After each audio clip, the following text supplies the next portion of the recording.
அன்பான பெரியோர்களே, தாய்மார்களே, மேடையில் வீட்டிருக்கும் ஜாம்பவான்களே, பாசமிகு பத்திரிகை நண்பர்களே, இணையதள வலையத்தள தோழர்களே, தோழிகளே, உங்கள் அனைவருக்கும் இரவு நேர வணக்கம்.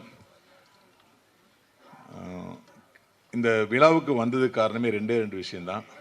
ஒன்று, இந்த படத்தின் captain of the ship R K. Selvamani sir என்னுடைய அன்பு சகோதரர், என்னுடைய உடன்பிறந்த சகோதரர். என்னுடைய 28 வருட சினிமா வாழ்வை ஒரு 20 வருடம் அவர்கிட்ட தான் நான் கழிச்சிருக்கேன். இன்றொன்று, ஒரு மனிதனை பற்றி ஒரு மனிதன் பேசுவது, ஒரு மனிதத்தை பற்றி ஒரு மனிதன் பேசும் விழாவை நான் பார்க்குறேன். கேப்டன் விஜயகாந்த் அவர்கள் மனிதராக பிறந்து மனித தெய்வமானார், அது எல்லாருக்குமே தெரியும். நான் நீ கோயம்பேட்டில் ஒரு ஹோட்டலில் பில்லு செட்டில் பண்ணிட்டு திரும்பி வரும்போது கேப்டன் ஆலயம் அப்படின்னு ஒரு போர்டு பார்த்தேன் அவருடைய ஆஃபீஸில். அந்த போர்டு நான் முன்னாடியெல்லாம் பார்த்ததில்லை. ஏன் கேப்டன் ஆலயம்னு பேர் வச்சுருக்காங்க அப்படின்னு நான் நினைக்கும் போது, சமீப காலமாக நாகூர்லேருந்து, திருநெல்வேலியிலேருந்து, மதுரையிலேருந்துலாம் நிறையா பேர் அங்கே வந்துட்டு மதிய ஒரு வேளை சாப்பிட்டு அவருடைய சமாதியில் உள்ள திருநூறு எடுத்து பூசிக்கிறதா கேள்விப்பட்டேன். எங்கள் சொந்தக்காரங்களே அதை பண்ணிட்டு எங்கள் வீட்டுக்கு வந்தாங்க, அதை சொன்னாங்க. ஸோ ஒரு மனிதனாக பிறந்து கதாநாயகனாக உயர்ந்து மறைந்ததுக்கப்புறம் தெய்வமாறது எனக்கு தெரிஞ்சு யாருக்குமே, புரட்சி தலைவர் எம்ஜிஆருக்கு அப்புறம் தமிழ் சினிமாவில் புரட்சி கலைஞர் விஜயகாந்த் தான். அவரை பற்றிய புகழ் பாடுவதை, அவருடைய மனிதத்தை நிறைய பேர் பேசுவாங்க, அதை நம்ம கேட்கணும். நாம் வாழ்கிற காலத்திற்குள் அதில் ஒரு 10% வாழ்ந்துடணும் அப்படிங்கிறது அந்த ஃபங்க்ஷனுக்கே நான் வந்தேன். எனக்கு இந்த ட்ரெய்லர் பார்க்கும்போது பொதுவாக எல்லாருக்கும் பெப்சி தலைவர், எனக்கு ஆர்.கே. அண்ணன். அவர் பேசும்போது எப்பயுமே கம்பீரமாக பேசுவார், கம்பீரமாக அப்படியே தொடங்குவார்.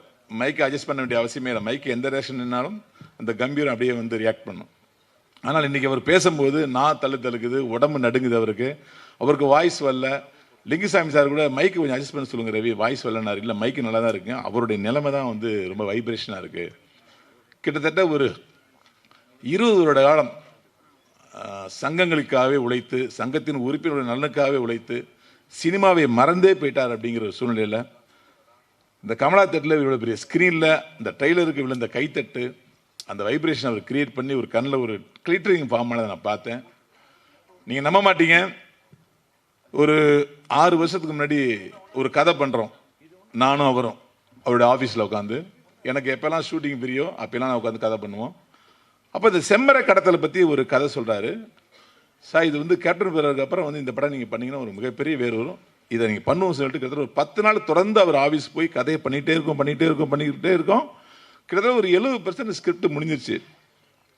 அதுக்குள்ளே அவர் மறுபடியும் சங்கத்து மேலே ஒரு ஈர்ப்பு, அப்புறம் அவங்களுடைய மனைவி மந்திரியாக இருக்காங்க, அங்கே போயிட்டு அப்படியே ஒரு பிரேக் விழுந்துச்சு. கரெக்டாக 1 இயர் கழிச்சு புஷ்பான்னு ஒரு படம் ரிலீஸ் ஆகுது. அது அந்த கதை தான். இதுக்கு நான் தான் சாட்சி. என்ன அதிக பிரச்சனை பேச நினைக்காதீங்க. நான் ரொம்ப ஃபீல் பண்ணி ஃபோன் பண்ணேன். இப்போ என்ன சார் நீங்கள் எவ்வளோ பெரிய ஹிட்டை மிஸ் பண்ண தெரியுமா அப்படின்னு ஃபீல் பண்ணேன். அதுக்கப்புறம் வாடா பண்ணணும், டைம் இருக்குடா பண்ணுன்னாரு. மறுபடியும் ஒரு பெங்களூருக்கு போகிறோம், ஒரு கதை பண்ணுறோம். இந்த கதையாவது ஒரு டைரக்ஷன் பண்ணுவார்னு நினைக்கிறோம், அதில் ஒரு பிரேக்கு.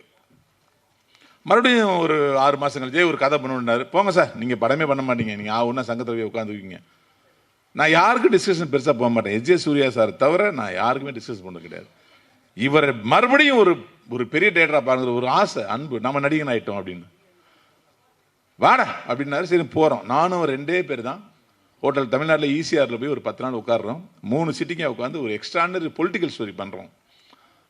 இந்த படத்தையாவது பண்ணிடுவார் அப்படின்னா, இந்த எலெக்ஷன் இது பண்ணி ரிலீஸ் பண்ணிடுவோண்டான்னு அப்படியே சத்திய வாக்கு பிரமாணம் கொடுக்காது எனக்கு. இதையாவது பண்ணிடலாம் சார் சொல்லிட்டு வெறி கொண்டு உழைக்கிறேன். அதாவது என் ஸ்கிரிப்டுக்கு நான் எப்படி படைப்பேனோ அதை விட 4 மடங்கு உழைக்கிறேன். அப்பவும் அதில் ஒரு பெரிய பிரேக் உள்ளது. மறுபடியும் எலெக்ஷன் அங்கே ஆந்திராவில் வருது, பிரேக் உள்ளது. இப்படியே தொடர்ந்து அவர் படம் பண்ணுறதுக்கு அப்படியே இடையூறு அப்படியே வந்துகிட்டே இருக்கு. ஏன் இடையூறு இப்போதான் எனக்கு புரிஞ்சுது. இவருடைய படத்தை தமிழ்நாடு ஃபுல்லாக பார்க்கணும், தமிழ்நாட்டில் உள்ள அத்தனை ப்ரொடியூசரும் பார்க்கணும். அதனால் இப்பேற்பட்ட ஒரு மாபெரும் ஹாலிவுட் கலைஞன் சும்மாவாக இருந்தார், நான் உங்களுக்கு படம் பண்ணுறேன்னு எல்லா ப்ரொடியூசரும் கூப்பிடணும். அதுக்கு இந்த கேப்டன் பார் ரிலீஸ் ஆகணும். அந்த ரிலீஸுக்கு கேப்டனின் ஆசீர்வாதம் கிடைக்கணும். அந்த ஆசீர்வாதத்தோடு மறுபடியும் ஒரு பெரிய டைரக்டர் அவருக்கு நம்பிக்கைக்கு தான் இத்தனை விஷயம் காலம் தாழ்த்திட்டே இருக்குன்னு நினச்சேன். எனக்கு ஒரு நடிகனாக இருந்தாலும் அவரோட ஒரு கதை பண்ணும்போது ஒரு பெரிய என்னன்னா, இவர் ஈகோ இல்லாத மனிதன். ஒரு வெற்றி பெற்ற டைரக்டர் போய் டிஸ்கஷன் போகிறது நீங்கள் உங்களுக்கு ஒரு டிஸ்கஷன் போன அனுபவம் உண்டும். ஒரு சீனை சொல்லி ஓகே பண்ணுறதுக்குள்ளே அவங்க பண்ணுற ரியாக்ஷன், அவங்க கொடுக்குற கவுண்டரு, நான் எல்லாம் அந்த படத்திலேயே பார்த்துட்டேன், இதெல்லாம் அந்த கதையில் அந்த காலத்திலேயே கதை கேட்டம்பாங்க. அப்படிலாம் எதுவுமே இல்லாமல் நம்ம ஒரு சின்ன பையனாக இருப்போம், நம்மள அவர்கிட்ட வந்து அப்படி அடித்து பேசலாம் கதையை. இதெல்லாம் ஒரு சீனா சார், அப்படி காரி துப்புற மாதிரி பேசினா கூட சொல்கிறேன் அப்படின்னு முதுகில் தட்டுவார். அந்த அளவுக்கு ஈகோ இல்லாத மனிதர் சார். சொல்கிறேன் சார், இந்த படத்துக்கு அப்புறமாவது தயவு செய்து நீங்கள் ஒரு படம் டைரக்ட் பண்ணணும். அதில் நான் ஒரு வசனகர்த்தாவோ இல்லை ஒரு திரைக்கதை ஆசிரியராகவோ இல்லை உங்கள் தம்பியாவோ பணிபுரிய வேண்டிக்கிறேன். இந்த படத்தில் வந்து மன்சூர் அலிகானன் சார் தான் இந்த படத்தில் இங்கே இருக்கிறதுலே ஒரு பேலன்ஸ் வந்து மன்சூர் அலிகானன் சார் தான். நான் ஒரு கேள்வி கேட்டேன், சார் உங்கள் காலத்தில் நான் வந்து வில்லனாக ஆகலை சார், நீங்களாம் ரிட்டையர் ஆனதுக்கப்புறம் தான் நான் வில்லனானேன். எப்படி சார் இந்த மன்சூர் அலிகான் சார் வந்து வீரப்பன் கேரக்டருக்கு நீங்கள் வந்து ஃபீல் பண்ணீங்க? கொஞ்சம் கூட கலரும் இல்லை, அந்த கம்பீரமும் இல்லை, அப்படியே மொழுன்னு வெண்ண மாதிரி இருக்குது. அந்த காலத்தையும் இருப்பார், இப்போ கொஞ்சம் கூட கொஞ்சம் கரண்ட் முடாக இருக்காது மீசெல்லாம் வச்சு. அப்போ ஒரு அப்படியே ரொம்ப ஒரு மாதிரியாக ஒரு பட்டர் கேக் மாதிரி இருப்பார்.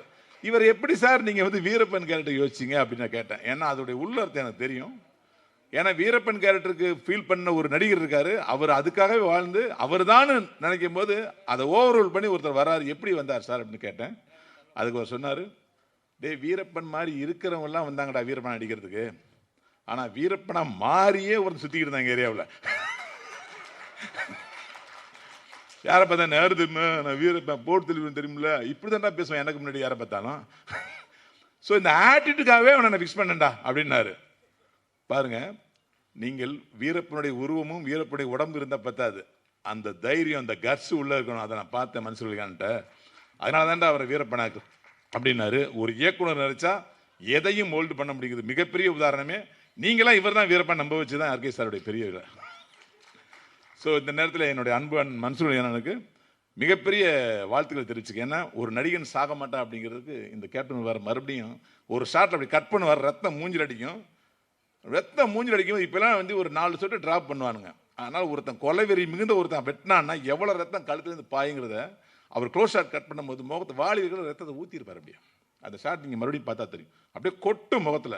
அவ்வளோ வெறி கொண்டு வெட்டினா வீரப்பன் அப்படிங்கிற மாதிரி ஒரு ஷாட் வச்சிருப்பார். அவ்வளோ ஒரு அற்புதமான டைரக்டர். அந்த படம் நீங்கள் பண்ணும்போது 20 வயசா சார்? 25 வயசுல அப்படி 28 வயசுல வந்து ஒரு ஹாலிவுட்டுக்கு நிகரான ஒரு படத்தை பண்ணியிருக்காருன்னா அது உண்மையிலேயே இன்றைய இயக்குநர்களுக்கு சவால் ஒரு விஷயம். இன்னைக்கு நம்ம பார்த்து வியக்கிற விஷயத்த இன்னைக்கு பார்த்து நம்ம வந்து வியந்து போகிற இயக்குநர்களுக்கெல்லாம் ஒரு பெரிய முத்திரையை சார் கிட்டத்தட்ட 30 வருஷத்துக்கு முன்னாடியே பதிச்சிருக்காங்க. அதுவும் ராஜராஜன் மாதிரி ஒரு தமிழ் கேமராவை வச்சு. அது எங்களுடைய அன்பன் நம்முடைய லியாக்கத் அலி கான் சார் வந்து எங்களுடைய இயக்குனர் எங்களுடைய எழுத்தாளர் சங்கத்துடைய பொதுச் செயலாளர். அதில் நான் துணைத் தலைவராக இருக்கிறது எனக்கு உண்மையிலேயே பெருமையாக இருக்குது சார். ஏன்னா அதில் ஒரு டைலாக் வரும், ஏய் நீ என்ன முடி வெட்ட இடத்துக்கு போறியா, மரம் வெட்ட இடத்துக்கு போகிற, அதுவும் சந்தன மரம் எடுத்துக்கிட்டு வெட்டுற இடத்துக்கு போகிற அப்படின்னு ஒரு டைலாக்லாம் அந்த ஓவர்லாப்லேயே சிலுத்து சார் எனக்கு இந்த ட்ரெய்லர் பார்க்கும்போது. அவ்வளோ அற்புதமான எழுத்தாற்றல் மிக்கவர். அவர் என்னை வாழ்த்தினார், தம்பி உங்களுக்கு தமிழ் சினிமாவில் ஒரு மிகப்பெரிய இடம் இருக்குது, நீங்கள் வந்து ஸ்டெப் பை ஸ்டெப்பாக தான் வளருவீங்க, ஆனால் நீங்கள் உங்களுக்கு வீழ்ச்சியே வராது, கடைசி வரைக்கும் நடிப்பீங்க அப்படின்னாரு. நீங்கள் சொன்ன வாக்கு பழிச்சிட்டு இருக்குன்னு 20 வருஷம் வந்தாலும் இன்றைக்கும் ஒரு டிமாண்டபிளாக நடிகராக இருக்கேன். உங்களுடைய வாழ்த்துக்களுக்கு மிக்க நன்றி.